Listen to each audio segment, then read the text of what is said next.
10واں حصہ دعوت حق تلواروں کی چھاؤں میں۔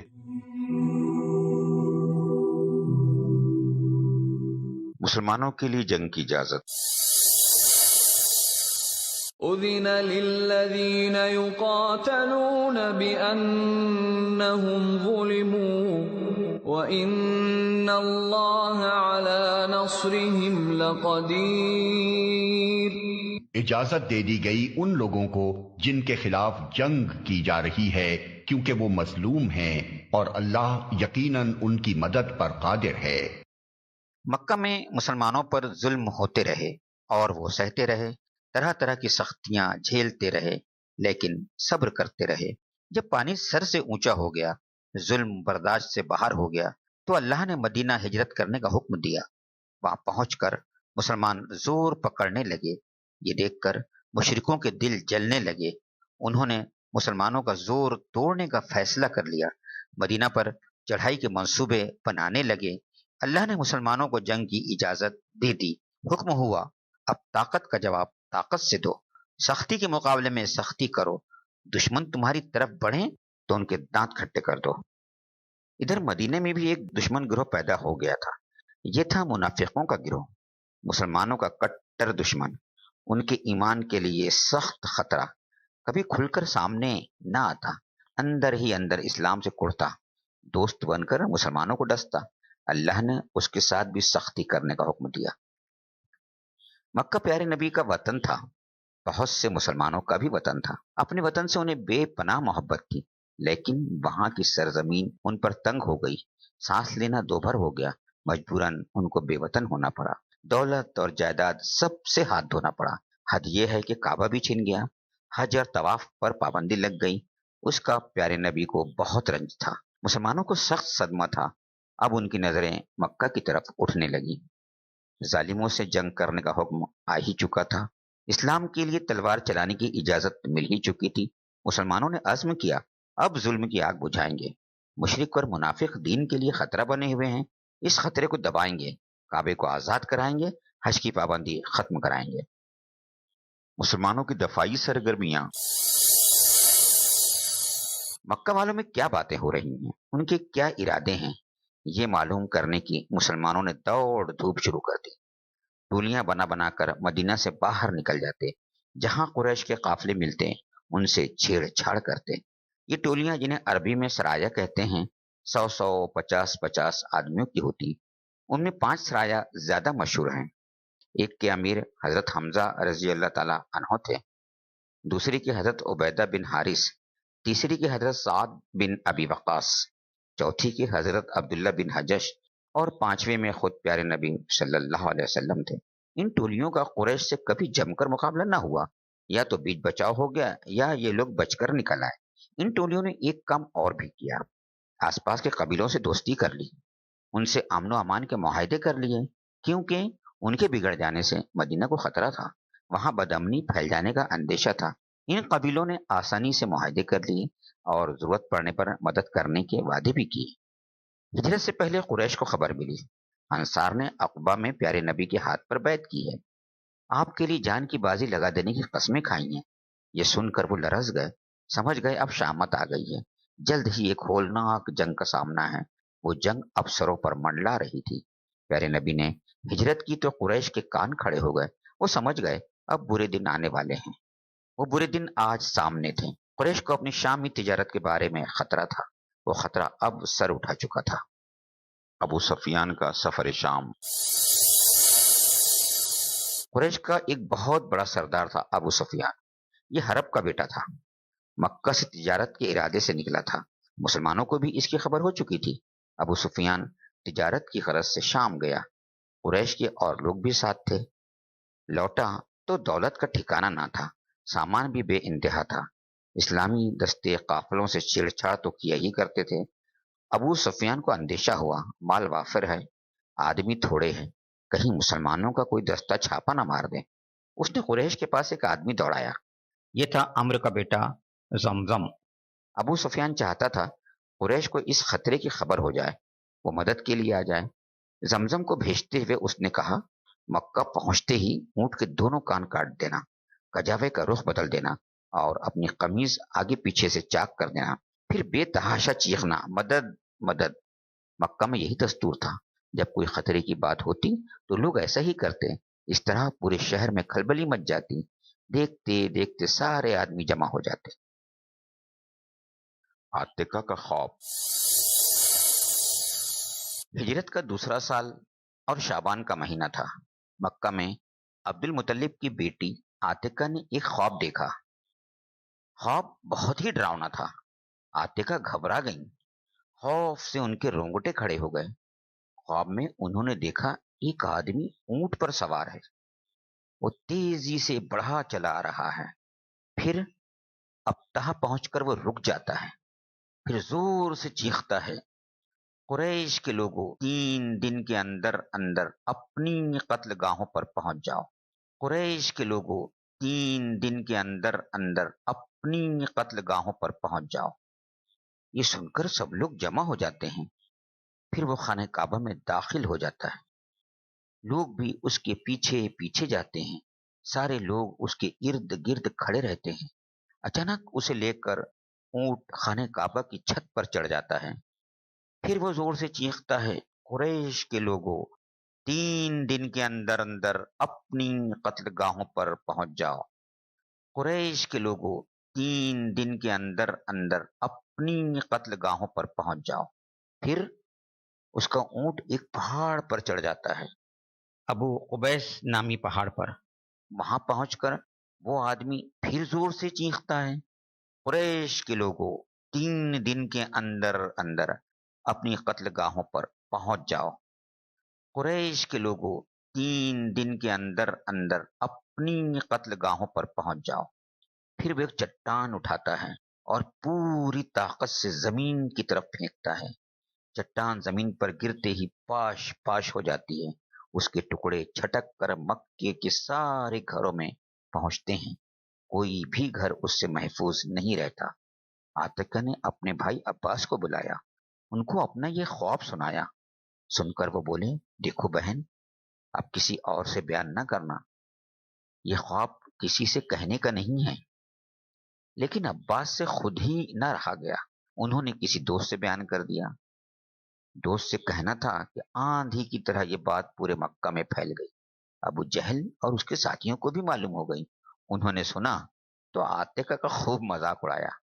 ابو جہل نے تمسخر کے انداز میں عباس سے کہا، آخا، اب تک تو تمہارے یہاں کے آدمی ہی نبی ہو رہے تھے، اب عورتیں بھی نبی ہونے لگی۔ لیکن عاتقہ کا خواب سچا نکلا۔ عمرو کا بیٹا زمزم 3 دن کے بعد مکہ پہنچ گیا۔ مکہ پہنچ کر اس نے اونٹ کے دونوں کان کاٹ دیے، اپنی قمیص پھاڑ ڈالی، کجاوے کا رخ بدل دیا اور چیخا، قریش کے لوگوں، لوئی بن غالب کے فرزندوں، تمہارا قافلہ آ رہا ہے، مشک اور خوشبوئیں لا رہا ہے، اور بھی بہت سا سامان لا رہا ہے، آگے بڑھ کر اسے بچاؤ، محمد اور اس کے ساتھی اسے لوٹ نہ لے، دوڑو دوڑو، مدد کے لیے دوڑو، اپنا مال اور اپنا سامان بچاؤ۔ قریش کی جنگی تیاریاں۔ عرب کی غیرت و حمیت کا حال کسے نہیں معلوم؟ کسی قبیلے کا کوئی آدمی کسی کے ہاتھوں قتل ہوتا تو ایک ہنگامہ برپا ہو جاتا، دیکھتے دیکھتے جنگ کے شعلے بھڑکنے لگتے، دونوں طرف سے ٹڈی دل امنڈ آتا اور خون کی ندیاں بہہ جاتی، پھر یہ لڑائیاں سال ہر سال تک قائم رہتی، قبیلے کے قبیلے کٹ جاتے، کنبے کے کنبے ویران ہو جاتے، لیکن یہ لڑائیاں بند ہونے کا نام نہ لیتی۔ عرب میں لکھنے پڑھنے کا رواج نہ تھا، لیکن مقتول کا نام کاغذ پر درج ہوتا اور پشتہ پشت تک بچوں کو یاد کرایا جاتا کہ وہ بڑے ہوں تو اس کا بدلہ ضرور لیں۔ باحث اور بسوس کی قیامت خیز لڑائیاں کون نہیں جانتا، 40 برس تک قائم رہیں اور ہزاروں لاکھوں جانیں ان کی نظر ہو گئی، وہ بھی اسی بنا پر ہوئی تھی۔ رجب 2 ہجری کا واقعہ ہے۔ حضور صلی اللہ علیہ وسلم نے 12 آدمیوں کو نخلا کی وادی میں بھیجا کہ وہاں ٹھہر کر قریش کے ارادوں کا پتہ لگائیں۔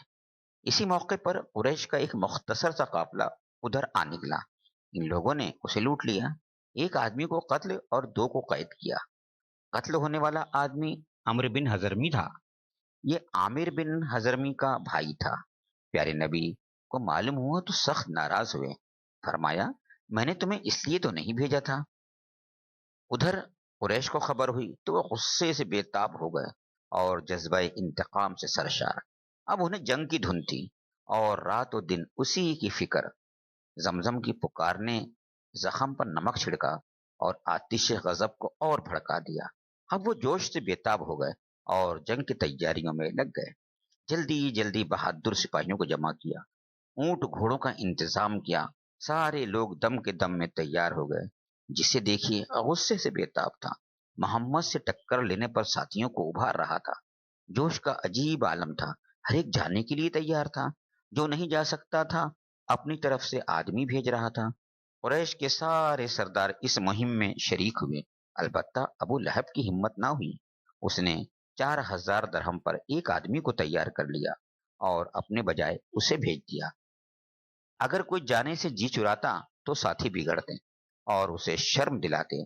تم تو عورت ہو، گھر میں گھسے رہنے کے عادی ہو، بس چوڑیوں کی کمی ہے، ہاتھوں میں چوڑیاں بھی پہن لو۔ اور آخرکار اسے غیرت آ جاتی اور وہ جانے کے لیے تیار ہو جاتا۔ کچھ لوگ جوش دلانے اور جذبات کو بھڑکانے میں پیش تھے۔ سہیل نامی ایک سوار بھی انہی میں سے تھا۔ اس نے قریش کے لوگوں سے کہا، غالب کے بیٹو، کیا تمہیں گوارا ہے مسلمان ہمارے قافلوں کو لوٹ لیں، سارے مال اور سارے سامان پر قبضہ کر لیں، تمام اونٹوں کو ہکا لے جائیں؟ کسی کو مال کی ضرورت ہو تو مال حاضر ہے، کسی کے پاس ہتھیار نہ ہو تو ہتھیار حاضر ہے۔ لشکر قریش کی روانگی۔ قریش 950 بہادروں کے ساتھ نکلے، ساتھ میں 100 گھوڑے اور 700 اونٹ بھی تھے۔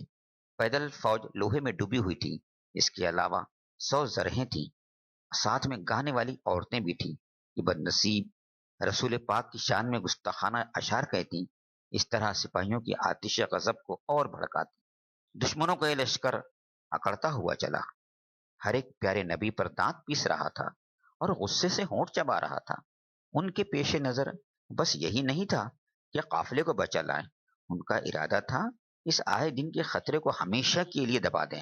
مدینہ میں جو یہ طاقت جمع ہو رہی ہے اسے کچل ڈالیں کہ تجارتی راستہ بالکل محفوظ ہو جائے۔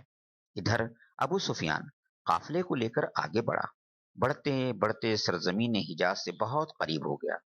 خوف زدہ تو تھا ہی، اب آگے کی خبریں معلوم کرنے لگا کہ مسلمانوں کی زد میں نہ آ جائیں۔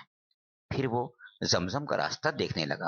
اس کا خیال تھا زمزم آ رہا ہوگا، ساتھ میں قریش بھی مدد کے لیے آ رہے ہوں گے، لیکن کوئی نہ آیا۔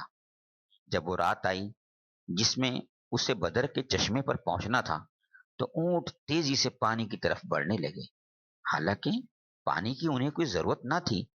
وہ ایک ہی دن پہلے خوب سیراب ہو چکے تھے۔ قافلے والوں نے یہ ماجرا دیکھا تو گھبرا گئے۔ انہوں نے سوچا اب تک تو اونٹوں نے کبھی ایسا نہیں کیا تھا، آج کیا بات ہے؟ رات بھی بڑی تاریک تھی، نگاہ کچھ کام نہیں کر رہی تھی۔ اس سے ان کی گھبراہٹ اور بڑی اور خوف سے برا حال ہو گیا۔ ابو سفیان نے اب رخ بدل دیا۔ اس کو ڈر تھا مسلمان گھات میں ہوں گے۔ اس کا خیال تھا وہ بدر کے پاس ہی چھپے ہوں گے۔ اس نے اب دوسرا راستہ پکڑا، بدر سے ہٹ کر اب وہ ساحل پر چلنے لگا۔ بدر اب بائیں جانب تھا اور وہ تیزی سے مکہ کی طرف بڑھ رہا تھا۔ قریش مکہ سے روانہ ہو گئے۔ راستے میں جہاں پانی دیکھتے پڑاؤ ڈال دیتے، ٹھہر کر اونٹ ذبح کرتے، خود کھاتے، دوسروں کو کھلاتے، شراب و کباب کے دور چلتے، پھر وہاں سے آگے چل دیتے۔ ابو سفیان کا قاصد۔ اسی طرح وہ کھاتے پیتے، عیش و طرب کی محفل جماتے، غرور سے اکڑتے چلے جا رہے تھے کہ مکہ سے ایک آدمی آ پہنچا۔ اس نے کہا، بھائیو اب مکہ لوٹ چلو۔ قافلہ صحیح سالم مکہ پہنچ گیا، محمد اور ان کے ساتھیوں کے ہاتھ نہیں لگا۔ خیر اسی میں ہے کہ اب لوٹ چلو، مدینہ والوں سے ٹکر لینے کی مت سوچو، وہ ککڑی کی طرح کاٹ کر رکھ دیں گے۔ قریشی بھائیو اب آگے نہ بڑھو، قافلہ تو بچ گیا، اس سے زیادہ کیا چاہیے؟ تم تو قافلے کو ہی بچانے نکلے تھے، اللہ نے اسے خود ہی بچا لیا۔ اس آدمی نے یہ باتیں انہی کے بھلے کے لیے کہی تھی، لیکن وہ سننے کو تیار نہ ہوئے۔ اکثر لوگوں نے صاف انکار کر دیا۔ قبیلہ بنی ہاشم کی سمجھ میں یہ باتیں آ گئیں، انہوں نے لوٹنا چاہا مگر ابو جہل بگڑ گیا. اس نے کہا نہیں باخدا ہم ہرگز نہیں لوٹیں گے, ہم تو بدر تک جائیں گے. بدر ایک گاؤں ہے جہاں دور جہالیت میں ہر سال میلہ لگتا تھا.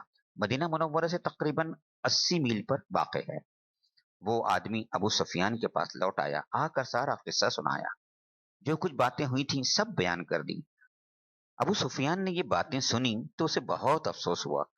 بے ساختہ اس کی زبان سے نکلا, ہائے میری قوم, یہ سب ابو جہل کی کارستانی ہے.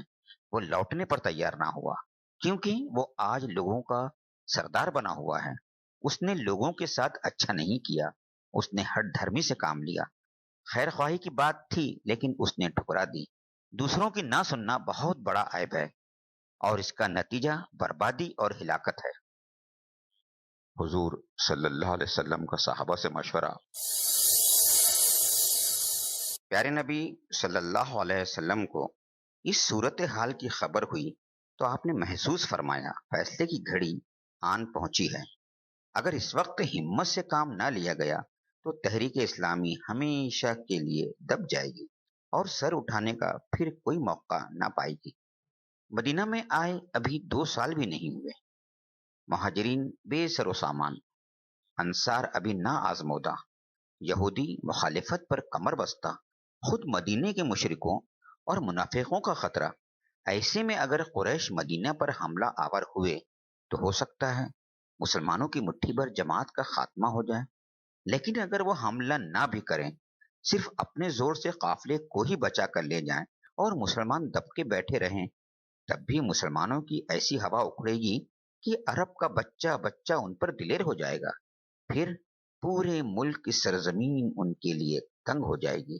آس پاس کے جتنے قبیلے ہیں قریش کے اشاروں پر ناچیں گے. مدینہ کے مشرکین بالکل بے باک ہو جائیں گے اور یہودی اور منافقین علل اعلان سر اٹھائیں گے. پھر مدینہ میں جینا مشکل ہوگا. مسلمانوں کا کوئی رعب اور اثر نہ ہوگا. جو چاہے گا ان کو مارے گا اور مال و آبرو پر بے تعامل ہاتھ ڈالے گا. آپ نے عزم کیا جو طاقت بھی میسر ہے اسے لے کر نکلیں گے اور میدان میں فیصلہ کریں گے جینے کا بلبوتا کس میں ہے. آپ نے تمام صحابہ کو جمع کیا اور ساری صورتحال سامنے رکھ دی کہ ایک طرف شمال میں تجارتی قافلہ ہے, دوسری طرف جنوب سے قریش کا لشکر آ رہا ہے. بتاؤ کدھر چلنے کا خیال ہے؟ جواب میں ایک بڑے گروہ نے کہا قافلے کی طرف, لیکن پیش نظر تو کچھ اور ہی تھا. آپ نے اپنا سوال پھر دہرایا. اس پر حضرت ابو بکر رضی اللہ تعالی عنہ اٹھے. انہوں نے بہت ہی مؤثر تقریر کی جو جانبازی و سرفروشی کے جذبات سے معمور تھی. پھر حضرت عمر اٹھے. انہوں نے بھی بہت ولولہ انگیز اور جوشیلی تقریر کی. پھر عمرو کے بیٹے مقداد کھڑے ہوئے. انہوں نے کہا اللہ کے رسول, جدھر رب کا حکم ہو ادھر چلیے, ہم آپ کے ساتھ ساتھ ہیں. بنی اسرائیل نے تو اپنے نبی سے کہا تھا آپ اور آپ کا خدا جائیں اور جنگ کریں, ہم تو یہاں سے ٹلنے کے نہیں. لیکن ہم ایسا کہنے والے نہیں. ہم تو یہ کہتے ہیں کہ آپ بھی چلیں, آپ کا رب بھی چلے, ہم بھی آپ کے ساتھ چلیں گے, ہم بھی آپ کے ساتھ ہو کر جنگ کریں گے. جب تک ہم میں سے ایک آنکھ بھی گردش میں ہے آپ کے لیے کوئی خطرہ نہیں. پیارے نبی صلی اللہ علیہ وسلم نے یہ تقریر سنی تو چہرے مبارک چمک اٹھا. آپ نے حضرت مقداد کی تعریف کی اور دعا دی. پھر فرمایا لوگو تم بھی کچھ بولو. انصار سمجھ گئے آپ کا اشارہ ہماری طرف ہے. وجہ یہ تھی کہ انصار کے لیے یہ پہلا موقع تھا. اس سے پہلے وہ کسی مہم میں شریک نہ ہوئے تھے. حضرت سعد بن معاذ مدینہ کے معزز لوگوں میں سے تھے. وہ اٹھے اور عرض کیا اللہ کے رسول شاید اشارہ ہماری طرف ہے. آپ نے فرمایا ہاں, میں اہل مدینہ کی زبان سے بھی کچھ سننا چاہتا ہوں. حضرت سعد نے کہا میں اس وقت سارے انصار کی طرف سے بول رہا ہوں. اللہ کے رسول ہم آپ پر ایمان لائے ہیں, ہم نے آپ کو سچا سمجھا ہے, ہم نے گواہی دی ہے کہ آپ کی باتیں حق ہیں, ہم آپ کی اطاعت کا عہد بھی کر چکے ہیں. اللہ کے نبی اب آپ نے جس کام کا ارادہ فرمایا ہے بے جھجک اسے کر گزریں. خدا کی قسم اگر آپ ہمیں لے کر سمندر میں کود پڑیں تو بھی ہم بخوشی تیار ہیں. ہم میں کوئی پیچھے رہنے والا نہیں. جس سے آپ چاہیں صلح کریں, جس سے آپ چاہیں جنگ کریں. ہماری دولت بھی آپ کے قدموں میں ہے, جتنی چاہیں لے لیجیے. جتنی ہی زیادہ آپ لیں گے ہمیں اتنی ہی زیادہ خوشی ہوگی۔ میں اس راستے پر کبھی گیا نہیں، نہ اس کے بارے میں کوئی واقفیت ہے، لیکن ہم دشمن سے بھاگنے والے نہیں، ہم تو میدان جنگ کے شیر ہیں، مقابلے میں ڈٹ جانے والے لوگ ہیں۔ امید ہے ہم بہادری کے ایسے ایسے جوہر دکھائیں گے کہ آپ خوش ہو جائیں گے۔ یہ خلوص، محبت، جوش و جذبے سے بھری ہوئی تقریر تھی۔ پیارے نبی صلی اللہ علیہ وسلم نے یہ تقریر سنی تو بہت خوش ہوئے۔ آپ نے حضرت سعد کا شکریہ ادا فرمایا اور دعا دی۔ حضرت سعد کی تقریر کے بعد آپ نے فرمایا، اللہ کا نام لے کر چل پڑو، اس کی رحمتیں تمہارے ساتھ ہیں۔ اس نے مجھ سے بڑے گروہ کا وعدہ کیا ہے، بخدا مجھے تو دشمنوں کی قتل گاہیں نظر آ رہی ہیں۔ پھر آپ نے ساتھیوں کو دشمنوں کی قتل گاہیں بتائیں کہ فلاں شخص اس جگہ قتل ہوگا، فلاں آدمی اس جگہ دم توڑے گا۔ لوگ سمجھ گئے اب قافلے سے نہیں لشکر سے ہاتھ ملانا ہے، اب شہادت گاہ الفت میں قدم رکھنا ہے۔ مدینے سے اسلامی فوج کی روانگی۔ ہجرت کا دوسرا سال تھا، رمضان کا مہینہ۔ مدینہ سے 1 میل پر ایک مقام ہے، میرے ابی انبا۔ آپ وہاں پہنچے تو فوج کا جائزہ لیا، جو کم عمر تھے ان کو واپس کر دیا، پھر وہاں سے روانہ ہو گئے۔ بدھ کی رات میں روخا پہنچے، وہاں پہنچ کر آپ نے وضو کیا اور نماز کے لیے کھڑے ہو گئے۔ آخری رکوع سے فارغ ہوئے تو کافروں پر لعنت بھیجی، پھر فرمایا، خدایا ابو جہل اس امت کا فرعون ہے، تو اس فرعون سے امت کو نجات دے۔ اسی روز آپ نے اصول جنگ کے مطابق فوج کو ترتیب دیا۔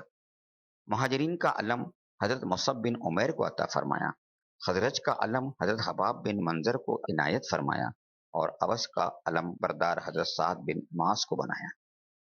پیارے نبی ساتھیوں کو لے کر آگے بڑھے، ان کی تعداد کل 313 تھی، ساتھ میں 70 اونٹ اور 3 گھوڑے۔ بدر کے پاس پہنچ کر آپ رک گئے۔ علی، زبیر اور سعد بن ابی وقاص کو بھیجا کہ دشمنوں کی کچھ خبر لائیں۔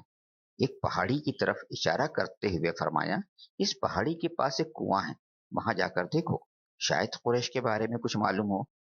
یہ لوگ وہاں پہنچے تو قریش کے کچھ آدمی پانی پی رہے تھے، ان میں 2 غلام بھی تھے۔ یہ لوگ سمجھے یہ ابو سفیان کے غلام ہیں، فوراً انہیں گرفتار کر لیا، بقیہ لوگ فرار ہو گئے۔ یہ لوگ اپنی فوج میں پہنچے اور چلائے، قریش کے لوگوں، مسلمانوں نے تمہارے 2 آدمیوں کو گرفتار کر لیا، انہیں اپنی فوج میں بھگا لے گئے۔ یہ سننا تھا کہ کافروں پر جیسے بجلی گر گئی، غصہ سے وہ بوکھلا گئے، پوری فوج میں ایک کھلبلی مچ گئی۔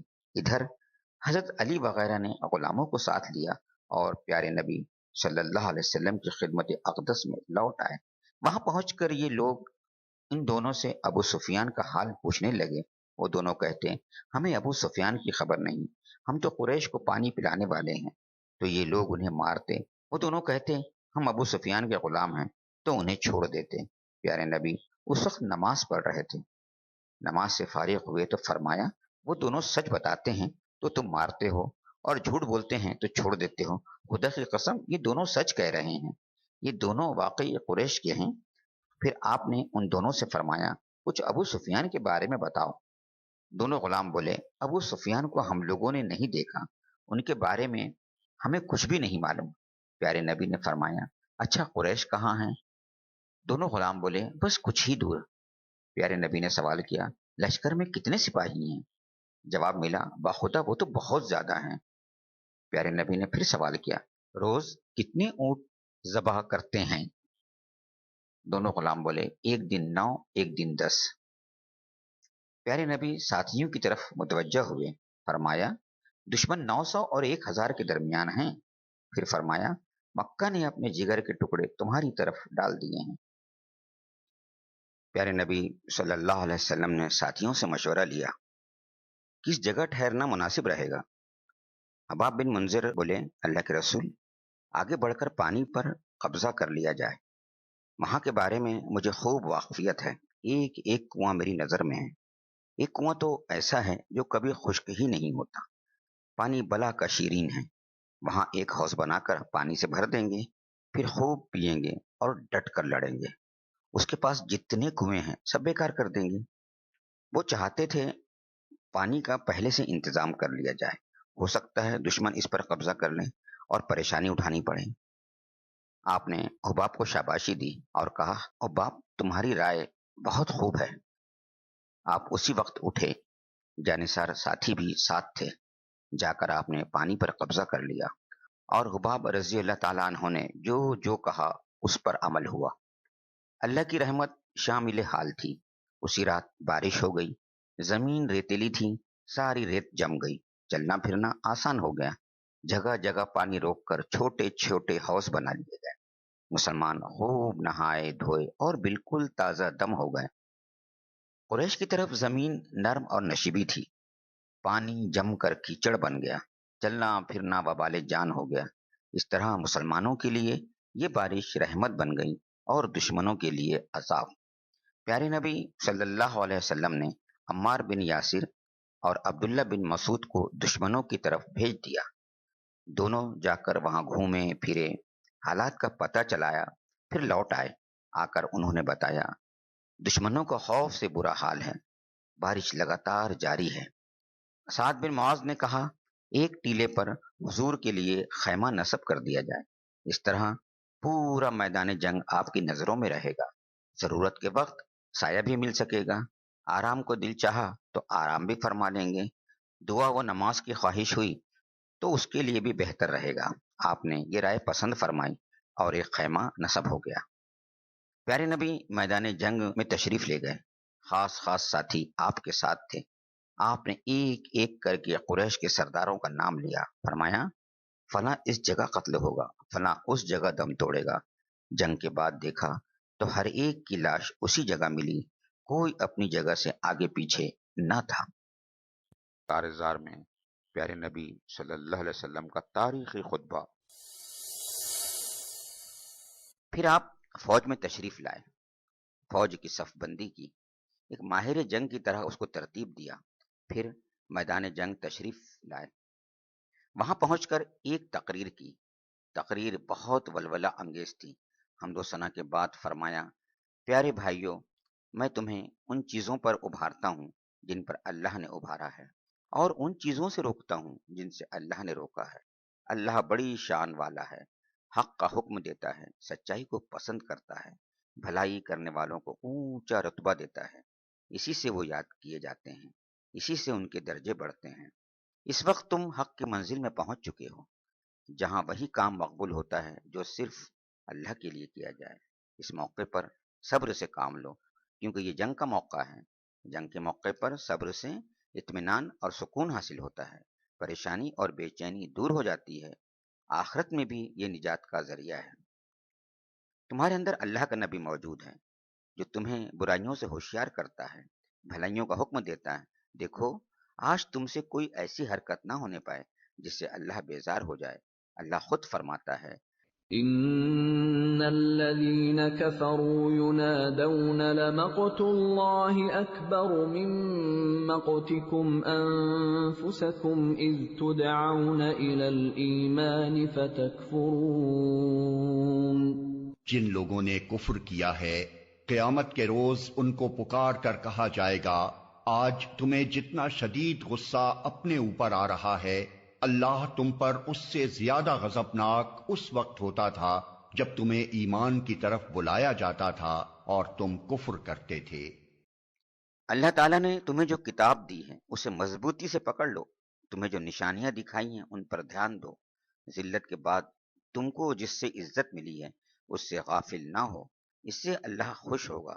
آج اللہ تم کو دیکھنا چاہتا ہے، اس موقع پر تم اخلاص اور جابازی کا ثبوت دو، خدا کی رحمت تم پر سایہ کرے گی، اس کی مغفرت تمہیں اپنی آغوش میں لے لے گی، اس کا وعدہ پورا ہونے والا ہے، اس کی باتیں بالکل سچی ہیں، اس کی پکڑ بہت سخت ہے، ہم اور تم سب اسی کے دم سے ہیں، وہ ہمیشہ سے ہے، ہمیشہ رہے گا، ساری دنیا اسی کے حکم سے قائم ہے، وہی ہمارا سہارا ہے، اسی کو ہم نے مضبوطی سے پکڑا ہے، اسی پر ہمارا بھروسہ ہے، وہی ہماری پناہ گاہ ہے۔ اللہ میری اور تم مسلمانوں کی مغفرت کرے۔ قریش کے جاسوس اور ان کے تاثرات۔ قریش نے عمیر بن وہب کو بھیجا کہ مسلمانوں کی تعداد کا اندازہ لگائے اور ان کے حالات معلوم کریں۔ وہ چھپ کر گیا، گھوم پھر کر جائزہ لیا، پھر آ کر اس نے قریش سے کہا، مسلمان 300 کے قریب ہیں، ساتھ میں 70 اونٹ اور 3 گھوڑے ہیں۔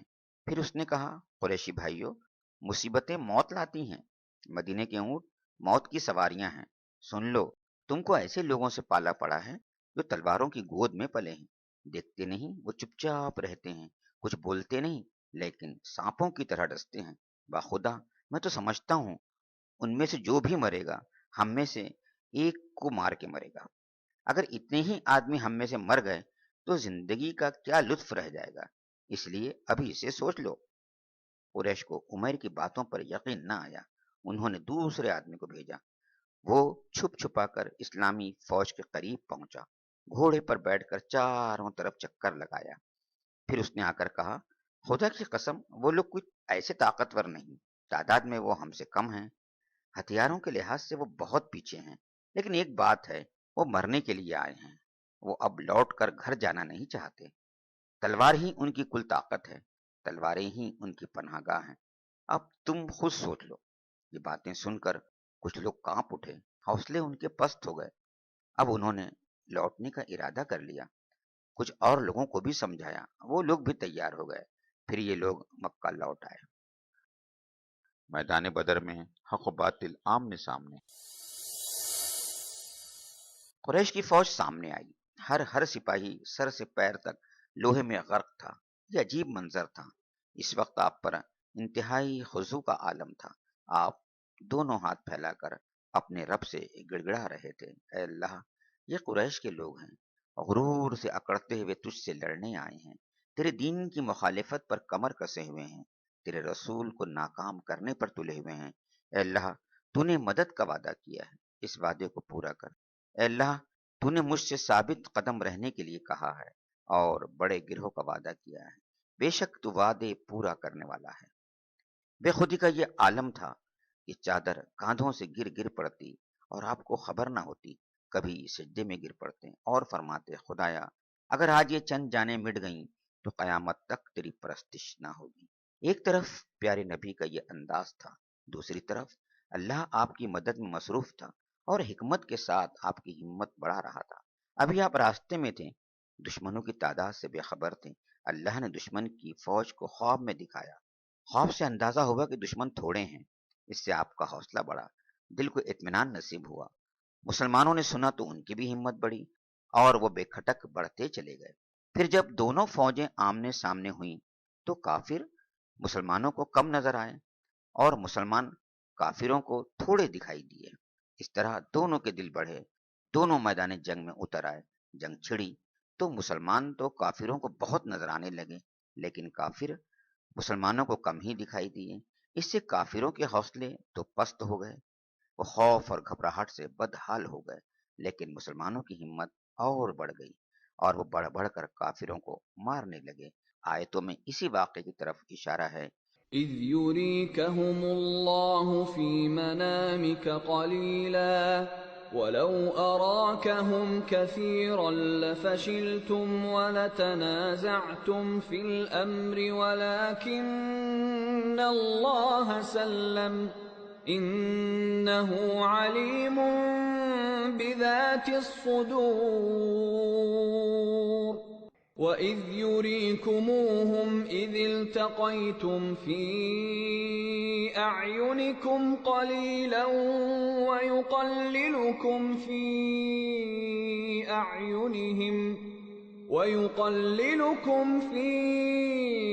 أَعْيُنِهِمْ لِيَقْضِيَ اللَّهُ أَمْرًا كَانَ مَفْعُولًا وَإِلَى اللَّهِ تُرْجَعُ الْأُمُورُ۔ اور یاد کرو وہ وقت جب کہ اے نبی خدا ان کو تمہارے خواب میں تھوڑا دکھا رہا تھا۔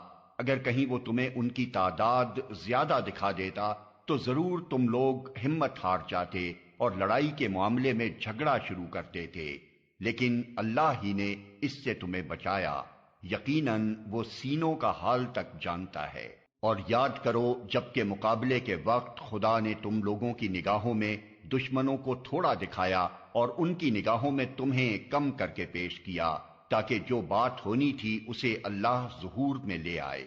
اور آخر کار سارے معاملات اللہ ہی کی طرف رجوع کرتے ہیں۔ قریش کے کچھ لوگ بڑھے کہ مسلمانوں کے حوض سے پانی پئیں۔ مسلمانوں نے انہیں بھگانا چاہا۔ پیارے نبی نے فرمایا، پی لینے دو، جو بھی پی لے گا وہ زندہ بچ کر نہ جا سکے گا۔ دو، جو بھی پی لے گا وہ زندہ بچ کر نہ جا سکے گا۔ ابو جہل نے عامر بن حضرمی کو، جسے اپنے بھائی کے خون کا دعویٰ تھا، للکارا، خون کا بدلہ سامنے ہے، کھڑے ہو کر قوم سے دہائی دو۔ عامر عرب کے دستور کے مطابق ننگا ہو گیا اور چلایا، واہ عمرہ واہ عمرہ، ہائے عمر ہائے عمر۔ اس سے تمام فوج میں آگ لگ گئی اور جنگ شروع ہو گئی۔ سب سے پہلے عامر بن حضرمی آگے بڑھا۔ مقابلے میں حضرت عمر کے غلام حضرت مہجہ آئے۔ عامر بن حضرمی نے بڑھ کر انہیں قتل کر دیا۔ اس طرح غزوہ بدر میں سب سے پہلے حضرت مہجہ کو شہادت نصیب ہوئی۔ اس کے بعد عتبہ سینہ تان کر لشکر سے باہر آیا۔ یہی لشکر کا سردار تھا، ساتھ میں اس کا بھائی شیبہ اور اس کا بیٹا ولید بھی آگے بڑھا۔ ادھر مقابلے میں 3 انصاری جوان نکلے۔ پیارے نبی صلی اللہ علیہ وسلم کو یہ بات اچھی نہیں معلوم ہوئی۔ آپ نے سوچا یہ کفر و اسلام کی پہلی جنگ ہے، اس جنگ میں پہلے انصار جان کی بازی لگائیں، یہ مناسب نہیں۔ پہلے مہاجرین کو جان ہتھیلی پر رکھ کر آگے بڑھنا چاہیے کہ وہ اپنی قوم اور رشتے کے لوگ ہیں۔ آپ نے فرمایا، اے ہاشم کے فرزندو، یہ لوگ باطل کے نام پر اکٹھا ہوئے ہیں، یہ لوگ حق کا نور مٹا دینا چاہتے ہیں۔ اٹھو اور اس حق کے نام پر جان دو جسے تمہارا نبی لے کر آیا ہے۔ یہ سن کر علی، حمزہ اور عبیدہ میدان میں آئے۔ عتبہ نے اپنے بیٹے سے کہا، ولید آگے بڑھو۔ ولید مقابلے میں آیا۔ حضرت علی نے آگے بڑھ کر اسے قتل کر دیا۔ پھر خود آگے بڑھے۔ حضرت حمزہ نے آگے بڑھ کر اسے قتل کر دیا۔ پھر شیبہ آگے بڑھے۔ مقابلے میں حضرت عبیدہ آئے۔ شیبہ نے انہیں زخمی کر دیا، ان کی پنڈلی کٹ کر الگ ہو گئی۔ حضرت علی اور حضرت حمزہ نے یہ حال دیکھا تو فوراً آگے بڑھے اور شیبہ کو ٹھنڈا کر دیا۔ پھر حضرت عبیدہ کو کندھے پر اٹھا کر پیارے نبی کی خدمت میں لائے۔ کچھ دنوں بعد حضرت عبیدہ رضی اللہ تعالیٰ عنہ اللہ کو پیارے ہو گئے۔ اب عام حملہ شروع ہو گیا۔ پیارے نبی نے ساتھیوں کو للکارا، بڑھو جنت کی طرف جس کی کشادگی زمین و آسمان کے برابر ہے۔ عمر بن حمام نے جنت کی خوشخبری سنی تو خوشی سے اچھلنے لگے، کہا، ہائے ہائے، جنت میں بس اتنی ہی دیر ہے کہ یہ لوگ مجھے قتل کر دیں۔ اس وقت وہ کھجوریں کھا رہے تھے۔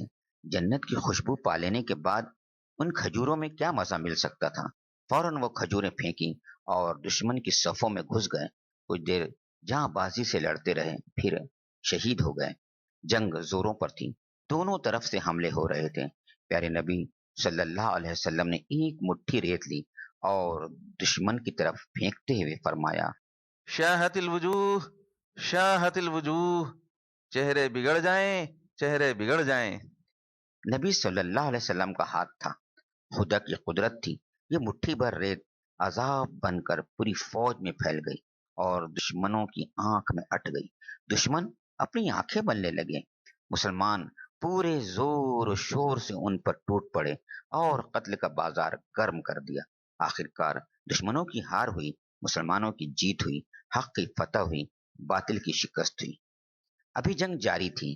عبد الاسود کے بیٹے اسود نے کہا، یہ قبیلہ مخزوم کا آدمی تھا، خدا کی قسم میں تو مسلمانوں کے حوض کا پانی پیوں گا یا کم از کم اسے بیکار کر دوں گا، ورنہ مجھ پر جینا حرام۔ وہ تیزی سے لپکا اور حوض کے قریب آ گیا۔ حضرت حمزہ پاس ہی کھڑے تھے، بجلی کی طرح جھپٹے اور تلوار کا وار کیا۔ وار سخت تھا، ایک پیر کٹ کر الگ ہو گیا۔ اب وہ گھسٹ کر حوض میں جا پڑا، دوسرے پیر سے اس کو بھی توڑ دیا، اس کا پانی بھی پیا۔ حمزہ پھر لپکے، بڑھ کر ایک اور وار کیا۔ اب وہ بالکل ٹھنڈا ہو چکا تھا۔ جنگ ختم ہوئی تو پیارے نبی صلی اللہ علیہ وسلم نے فرمایا، دیکھو ابو جہل کہاں ہیں، وہ بھی کہیں پڑا ہوگا۔ عبداللہ بن مسعود اس کی تلاش میں نکلے، دیکھا تو وہ ایک جگہ پڑا جہاں کنی کے عالم میں تھا۔ عبداللہ بن مسعود نے اس کی گردن پر پیر رکھا اور سر الگ کر کے خدمت اقدس میں حاضر کر دیا۔ اسی طرح کفر و شرک کے بہت سے علمبردار مارے گئے اور قریش کے بہت سے سرداروں کے سر قلم ہو گئے۔ قتل ہونے والے سردار 70 تھے اور قید ہونے والے بھی 70۔ مسلمانوں میں 14 شہید ہوئے، 6 مہاجر تھے، 8 انصاری۔ مارے جانے والے دشمنوں کی تعداد زیادہ تھی، ہر ایک کو الگ الگ دفن کرنا مشکل تھا۔ ایک چوڑا کنواں تھا، تمام لاشیں آپ نے اسی میں ڈلوا دی، پھر اسے برابر کر دیا گیا۔ آپ نے ان میں سے ہر ایک کا نام لے لے کر پکارا اور فرمایا، کتنے برے رشتہ دار نکلے تم، میں نے تو اپنے رب کا وعدہ سچا پایا، تم نے بھی اپنے رب کے وعدوں کو سچا پایا، تم نے مجھے جھوٹا سمجھا، اوروں نے مجھے سچا جانا، تم نے مجھے بے وطن کر دیا، دوسروں نے مجھے پناہ دی، تم نے مجھ سے جنگ کی، غیروں نے میری مدد کی۔ ساتھیوں نے عرض کیا، اللہ کے رسول، جو لوگ مر چکے ہیں ان سے آپ فرما رہے ہیں، یہ لوگ سنتے تو ہیں نہیں۔ آپ نے فرمایا، ان کو اب معلوم ہو گیا رب کا وعدہ سچا تھا۔ پھر ابو جہل کی لاش کی طرف متوجہ ہوئے، فرمایا، یہ تو فرعون سے بھی زیادہ سرکش نکلا۔ فرعون کو اپنی ہلاکت کا یقین ہوا تو اس نے اللہ کو یاد کیا، اس کو ہلاکت کا یقین ہوا تو اس نے لات و عزا کو پکارا، لڑائی ختم ہوئی تو پیارے نبی صلی اللہ علیہ وسلم نے زید بن حارثہ اور عبداللہ بن رواحہ کو مدینے دوڑایا کہ لوگوں کو فتح کی خوشخبری سنائیں۔ فتح کی خبر مسلمانوں کے لیے ایک نئی زندگی کا پیام تھی۔ خوشی سے ان کے چہرے کھل اٹھے، لیکن منافق اور یہود وہ غم سے پیلے پڑ گئے۔ مال غنیمت تقسیم ہونے کا وقت آیا تو مسلمانوں میں اختلاف ہو گیا، ان میں آپس میں کچھ باتیں ہونے لگی۔ جوان بولے، مال غنیمت کے حقدار تو ہم ہیں، ہم نے ہی دشمن کو ہرایا ہے، ہم نے ہی جان پر کھیل کر میدان جیتا ہے۔ بوڑھوں نے کہا، سچ پوچھو تو اس کے حقدار ہم ہیں، ہم نے تمہاری حفاظت کی ہے، ہم نے ہی پیچھے سے دشمن کو روکا ہے۔ سعد بن معاذ بولے، اللہ کے رسول، کیا شہ سواروں کا بھی اتنا ہی حصہ ہے جتنا کمزوروں کا؟ پیارے نبی صلی اللہ علیہ وسلم نے فرمایا، ارے بھائی، کمزوروں کی ہی وجہ سے تو اللہ کی مدد آتی ہے۔ اتنے میں حضرت جبرائیل علیہ السلام آ پہنچے، ساتھ میں خدا کا یہ پیغام بھی لائے، يسألونك عن الأنفال قل الأنفال لله والرسول فاتقوا الله وأصلحوا ذات بينكم وأطيعوا الله ورسوله إن كنتم مؤمنين۔ تم سے انفال کے متعلق پوچھتے ہیں، کہو یہ انفال تو اللہ اور اس کے رسول کے ہیں، پس تم لوگ اللہ سے ڈرو اور اپنے آپس کے تعلقات درست کرو اور اللہ اور اس کے رسول کی اطاعت کرو اگر تم مومن ہو۔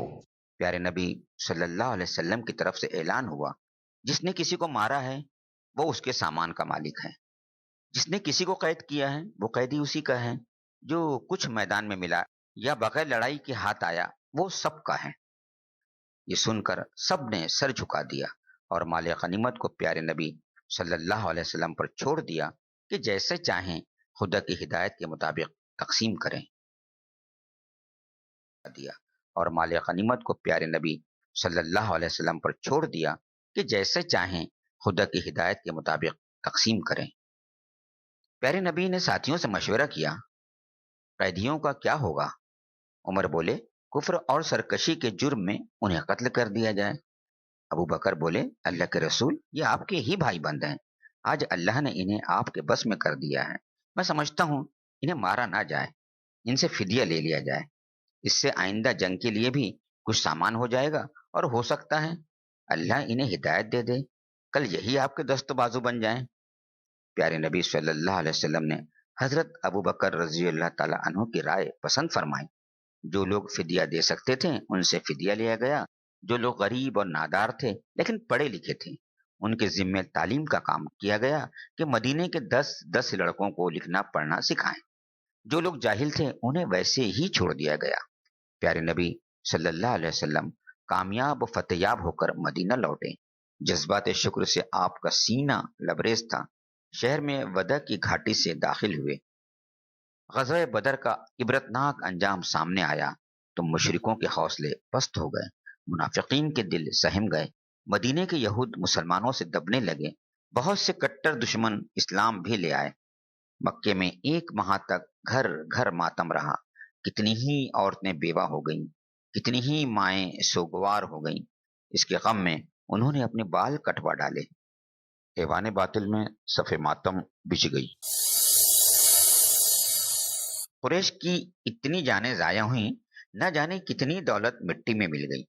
شکست سے ان کی عزت و شوکت پر بھی آنچ آئی۔ اس کا قریش کو سخت صدمہ تھا۔ عمیر بن وہب اسلام کا ایک کٹر دشمن تھا۔ وہ اور صفوان بن امیہ ہجر میں بیٹھے بدر کا ماتم کر رہے تھے۔ صفوان نے کہا، خدا کی قسم اب زندگی میں کوئی مزہ نہیں رہا، زندگی ایک عذاب ہے گویا۔ عمیر بولا، سچ کہتے ہو، میں قرض سے دبا ہوا ہوں، بچوں کا خیال بھی ستا رہا ہے، ورنہ میں تو محمد کو مار کر دم لیتا، میرا بیٹا بھی تو وہیں قید ہے۔ صفوان بولا، تم قرض کی فکر نہ کرو، بچوں سے بھی بے غم ہو جاؤ، میں ان کی پرورش کا ذمہ دار ہوں۔ عمیر مدینے کے لیے روانہ ہو گیا، تلوار گردن میں حمائل تھی۔ وہاں پہنچ کر وہ مسجد میں داخل ہوا کہ اپنا کام کرے۔ حضرت عمر کی اس پر نگاہ پڑی، انہوں نے تیور بھانپ لیے، فوراً گلا دبائے پیارے نبی کی خدمت میں اسے حاضر کر دیا۔ پیارے نبی نے کہا، عمیر کیا ارادہ ہے، کیسے آئے ہو؟